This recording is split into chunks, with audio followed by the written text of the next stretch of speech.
CITU cab union general secretary. అయితే గత కొద్ది నెలలుగా ఓలా, ఊబర్, ర్యాపిడోలో డ్రైవర్లు చాలా సమస్యలు ఎదుర్కొంటారు. ప్రధాన సమస్య ఏంటంటే రాడార్ అంటే ఒకప్పుడు ఒక కస్టమర్ ఏదైనా క్యాబ్ బుక్ చేస్తే ఒక డ్రైవర్కి మాత్రం ఒక బుకింగ్ వెళ్ళేది. ఆ డ్రైవర్ యాక్సెప్ట్ చేయకపోతే రెండో డ్రైవర్కి వెళ్ళేది. ఇప్పుడు ఈ రాడార్ సిస్టమ్ వల్ల ఒక కస్టమర్ ఏదైనా క్యాబ్ బుక్ చేసేటప్పుడు ఇమీడియట్లీ దగ్గరలో ఎవరు 5గురు ఉంటే 5గురికి ఒకేసారి బుకింగ్ వెళ్ళడం జరుగుతుంది. అదే పనిగా ఎప్పుడు బుకింగ్ వస్తుందని డ్రైవర్ అదే పనిగా మొబైల్ చూస్తూ ఒక చేత్తో స్టీరింగ్, ఒక చేత్తో మొబైల్ చూస్తూ ఉండవలసి వస్తుంది. 5గురిలో ఎవరు ముందు యాక్సెప్ట్ చేస్తే వాళ్ళకి బుకింగ్ ఓకే అవుతుంది. ఈ రాడార్ సిస్టమ్ వల్ల అదే పనిగా మొబైల్ చూస్తూ ఉండడం వల్ల ఈ మధ్యకాలంలో చాలా యాక్సిడెంట్లు అయ్యాయి. అలాగే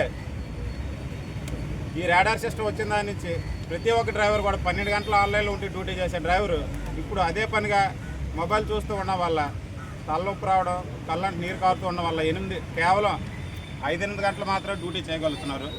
ఈ రాడార్ సిస్టమ్ అనేది పూర్తిగా తీసివేయాలని, ఓలాలో కానీ, ఊబర్లో కానీ, ర్యాపిడోలో ఇందులో కూడా ఉండకూడదని పూర్తిగా తీసివేయాలని.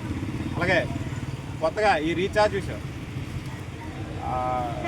ఏదైతే రీఛార్జ్ ఉందో కొత్తగా ఇంతకుముందు చట్టం ఉంది. చట్టంలో ఏదైనా ఓలా అవ్వచ్చు, ఊబర్ అవ్వచ్చు, ర్యాపిడోలో కస్టమర్ దాని నుంచి 100 రూపాయలు వస్తే 80 రూపాయలు డ్రైవర్కి వెళ్ళాలి, 20 రూపీస్ అనేది కమిషన్ రూపంలో యాజమాన్యం తీసుకోవాలి. అది ఇంతకుముందు కేంద్ర ప్రభుత్వం చట్టం అమలు చేసింది. కానీ ఇప్పుడు ఓలా, ఊబర్, ర్యాపిడో దానికి వ్యతిరేకంగా కస్టమర్లు ఉన్నా లేకపోయినా డ్రైవర్లు ఉంటే చాలు, విచ్చలవిడిగా కార్లు కొని ప్రతి ఒక్క డ్రైవర్లు యాడ్ అయిపోతే డ్రైవర్ ఉంటే చాలు. ప్రతి ఒక్క డ్రైవర్ కూడా ఆన్లైన్లోకి వెళ్ళాలంటే కంపల్సరీ రీఛార్జ్.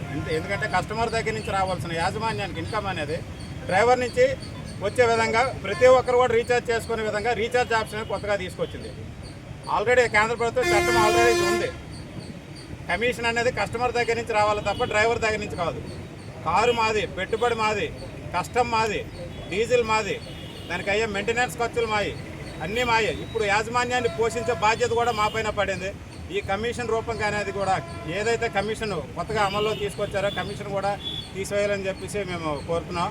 అలాగే ఇంకో ప్రధాన సమస్య, ఇప్పుడున్న జీవనశైలి ఆధారంగా నిత్యావసర వస్తువులు అవ్వచ్చు, డీజిల్ రేట్లు అవ్వచ్చు, పెట్రోల్ ఖర్చులు, పాల ప్యాకెట్లు అన్నీ పెరుగుతున్నా సరే అయితే ఉన్న ధరలు కొనసాగించాలి, లేదంటే రేట్లు పెంచలేదు సరికదా. ఒకప్పుడు కిలోమీటర్కి 19 రూపాయలు ఉన్నది ఇప్పుడు 13 రూపాయలు చేశారు. ఒకప్పుడు బేస్ ఫేర్ అనేది 75 రూపాయలు ఉండే బేస్ ఫేర్ ఇప్పుడు 55 రూపాయలు చేశారు. తగ్గించడం సరికాదని చెప్పేసి మేము వ్యతిరేకిస్తున్నాం. ఇప్పుడు ఏవైతే ప్రధాన డిమాండ్లు, ఈ రాడార్ డిమాండ్ కానీ, రీఛార్జ్ విషయం కానీ, ఈ రేట్ల విషయం, ఈ 3 ప్రధాన డిమాండ్లు కూడా తక్షణమే ఇవి పరిష్కారం చేయాలని కోరుతున్నాం. Thank you.